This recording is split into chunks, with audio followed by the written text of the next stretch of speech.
तो दोस्तों शुरुआत करते हैं हु आर यू पार्ट 6 की। अपना सारा काम खत्म करने के बाद शियोन और गुनवू ऑफिस के बाहर निकल रहे होते हैं। तभी शियोन रुक जाती है और गुनवू से बोल रही होती है कि मैं अपना सेलफोन ऑफिस में भूल गई हूँ, मैं वो लेकर आती हूँ। ऑफिस में पहुंचने के बाद शियोन अपना सेलफोन लेकर जा रही होती है, तभी ऑफिस की लाइट चली जाती है और उसके सामने यंग जन की स्पिरिट खड़ी होती है। तो फिर शियोन उससे पूछ रही होती है कि तुम कौन हो। तभी दोबारा से लाइट आ जाती है और वो स्पिरिट वहां से गायब हो जाती है। इसके बाद गुनवू शियोन को उसके घर तक छोड़ने के लिए जाता है। अगले दिन शियोन रेस्टोरेंट में एक आदमी से मिल रही होती है जो कि उसका पुलिस एकेडमी में टीचर होता है। उस आदमी का नाम होता है यंगजू। यंगजू शियोन से उसकी कंडीशन के बारे में पूछ रहा होता है। तो फिर शियोन उसे बता रही होती है कि मेरी कंडीशन बिल्कुल ठीक है, लेकिन मुझे रात को नाइटमेयर्स आते हैं। लेकिन चिंता करने की कोई बात नहीं, क्योंकि डॉक्टर ने मुझसे पहले ही बोला था कि ऐसा होगा जब मेरी मेमोरी वापस आएगी। ऑफिसर यंगजू शियोन से बोल रहे होते हैं कि जब भी तुम्हारी मेमोरी वापस आ जाए तो फिर तुम मुझे सारी बातें बताना। इसके बाद शियोन स्टेशन पहुंचती है और वहां पर वो स्टोरेज रूम में होती है। शियोन कह रही होती है कि जितनी भी चीजें भी मेरे साथ हुई हैं, मुझे लगता है कि ये सारी चीजें मेरी फेट से रिलेटेड है। तभी उसे वहां पर एक बॉक्स रखा हुआ दिखाई देता है जिसे कि वो ओपन नहीं कर पा रही होती गुनवू के साथ। जैसे ही वो बॉक्स को टच करने जा रही होती है, तभी वहां पर संगचान पहुंच जाता है और वो शियोन को बता रहा होता है कि आपको मीटिंग में बुलाया जा रहा है। शियोन के मीटिंग में पहुंचने के बाद जो वहां पर उनका हेड होता है वो सबसे बोल रहा होता है कि वर्कशॉप सीजन आ चुका है, तो फिर सारे कामों के लिए डिपार्टमेंट को कोऑपरेशन करना होगा। तभी एक ऑफिसर अपना हैंड रेस करता है और वो हेड से बोल रहा होता है कि जो मेरी डिवीजन है वो प्रोग्रामिंग के चार्ज में होगी। फिर हेड पूछ रहे होते हैं कि लॉजिस्टिक की जिम्मेदारी कौन लेगा, लेकिन कोई भी अपना हैंड रेस नहीं कर रहा होता। उसी टाइम पर हेड शियोन और गुनवू की तरफ देखते हैं और उन्हें ये रिस्पॉन्सिबिलिटी दे देते हैं। मीटिंग खत्म होने के बाद शियोन और गुनवू साथ में बाहर जा रहे होते हैं। तो फिर शियोन गुनवू से बोल रही होती है कि पहले मैं वेन्यू पे जाऊंगी, फिर उसके बाद हम दोनों अगले दिन साथ में जाएंगे ताकि हम रिजर्वेशन को कंफर्म कर सकें। तभी वहां पर मूशिक पहुंच जाते हैं। तो फिर वो गुनवू से पूछ रहा होता है कि तुम कहाँ पर जा रहे हो। गुनवू ने बता रहा होता है कि हम दोनों एक प्लेस को रिजर्वेशन करने जा रहे हैं। मूशिक बोल रहे होते हैं कि तुम इतने दुखी क्यों हो, ये तो अच्छी बात है और वैसे भी शायद ये तुम्हारा पहली बार है वर्कशॉप। फिर वो अजीब तरीके से मुस्कुराते हैं और बोलते हैं कि तुम दोनों को मजे करनी चाहिए, और ये कहकर वो चले जाते हैं। अगले दिन शियोन और गुनवू एक जगह पर जाते हैं होटल को रिजर्व करने के लिए, लेकिन वो होटल पहले से रिजर्व होता है। इसी वजह से गुनवू काफी गुस्से में होता है। तो फिर वो मूशिक को कॉल करता है और उनसे बोल रहा होता है कि आपने मुझसे कहा था कि ये होटल रिजर्व नहीं है, लेकिन यहाँ आकर पता चला कि ये होटल पहले से रिजर्व है। मूशिक गुनवू से बोल रहा होता है कि ये एम्प्लॉयज के लिए ट्रेडिशन होता है, तो फिर तुम दोनों को साथ मिलकर ढूंढना चाहिए कोई ऐसा होटल। ये कहकर वो कॉल आउट कर देते हैं और फिर वो मुस्कुराकर बोल रहे होते हैं कि गुनवू मैं तुम्हारी हेल्प कर रहा हूँ। तभी मूशिक के पास किसी का कॉल आता है और जब वो कॉल पिक करते हैं अचानक से वो सीरियस हो जाते हैं।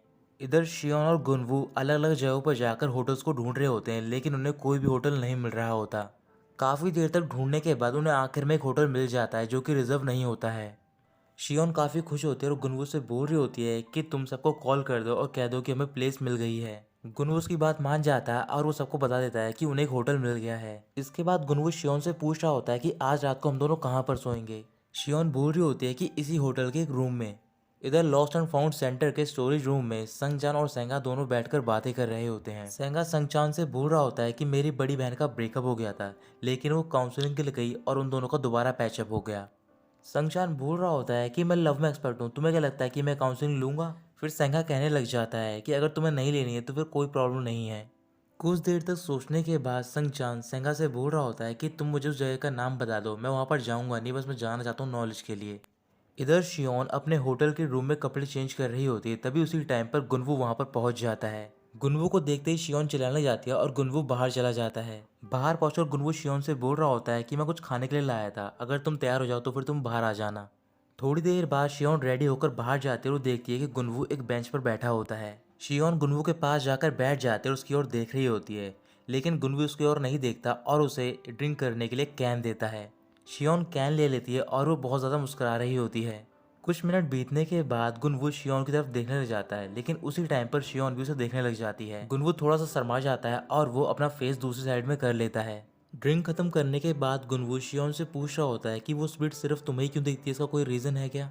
शियोन कह रही होती है कि मुझे रीजन नहीं पता है। तभी वो देखती है कि उसके सामने एक स्पिरिट खड़ी होती है और वो स्पिरिट होती है यंगजून की। गुनवू शियोन की ओर देखकर बोल रहा होता है कि यहाँ पर कोई स्पिरिट है, तो फिर शियोन मना कर देती है। इसके बाद वो दोनों अपने रूम में सोने के लिए चले जाते हैं। अगली सुबह शियोन जल्दी उठकर एक नदी के पास बैठी होती है और गुनवू भी उसे दूर से देख रहा होता है। कुछ ही घंटे बीतने के बाद वहां पर और भी ऑफिसर पहुंच जाते हैं। फिर वो सारे अपने कपड़े चेंज करते हैं और नदी किनारे खड़े होते हैं।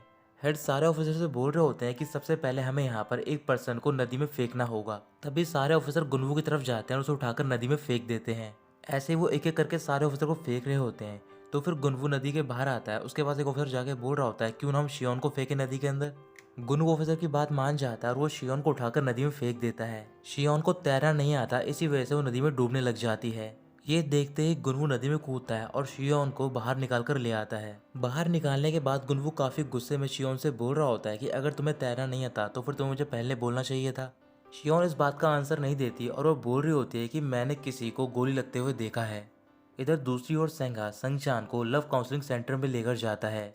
फिर वो दोनों अंदर जाते हैं तो फिर संगचान अंदर रूम में जाकर लेडी से बात कर रहा होता है। वो लेडी अपना सर नीचे करके कुछ काम कर रही होती, इसी वजह से संगचान उसका फेस नहीं देख पाता है। संगचान उस लेडी से बोल रहा होता है कि अभी मैं एक लड़की से मिला हूँ लेकिन मैंने उससे एक झूठ बोला है, इसी वजह से वो मुझसे बहुत ज्यादा गुस्से में है। वो लेडी संगचान को बता रही होती है क्या तुम्हें पता है कि प्यार में सबसे बुरी चीज है झूठ बोलना।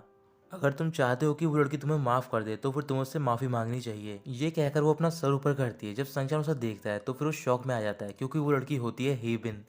इधर दूसरी ओर रात को वर्कशॉप में कुछ गेम खेले जा रहे होते हैं।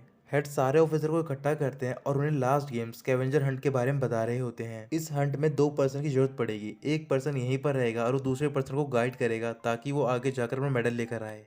एक एक करके 2 पुलिस ऑफिसर अपना ग्रुप बनाकर जाने लग जाते हैं।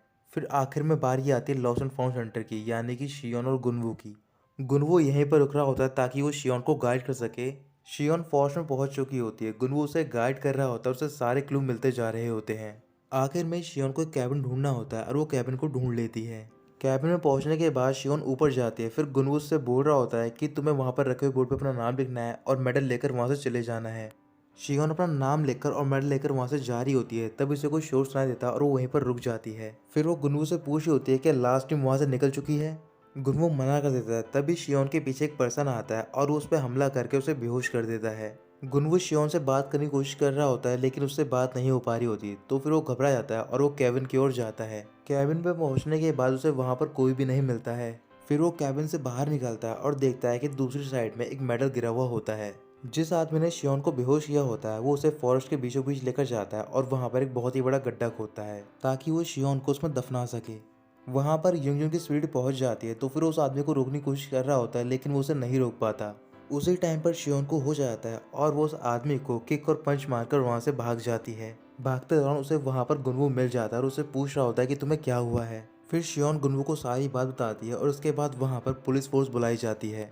पुलिस फोर्स के साथ में मूशिक भी आया होता है, तो फिर वो उन दोनों से बोल रहा होता है तुम्हें सियोल वापस लौट जाना चाहिए और हम यहाँ पर इन्वेस्टिगेशन करके बताएंगे। इधर तो युंगजुन की स्पिरिट होती है, उस आदमी की कार का पीछा करता है और साथ ही में उसकी कार के नंबर को याद कर लेता है। गुनवू शियोन को अपने साथ वापस सियोल लेकर चला जाता है और वो उसे घर तक छोड़ देता है। घर पहुंचने के बाद शियोन सो जाती है लेकिन उसके ड्रीम में नाइटमेयर्स आ रहे होते हैं। अगली सुबह मूशिक पुलिस टीम के साथ वहां पर सर्च कर रहा होता है। तभी वहां पर मूशिक को एक वॉच मिलती है लेकिन वो उस वॉच को एविडेंस के तौर पर जमा नहीं करता बल्कि अपने पास रख लेता है। सर्च करने के बाद मूशिक दोबारा पुलिस स्टेशन पहुंचता है तो फिर वहां पर गुनवू पहले से बैठा होता है और वो मूशिक से पूछ रहा होता है कि आपको कुछ मिला।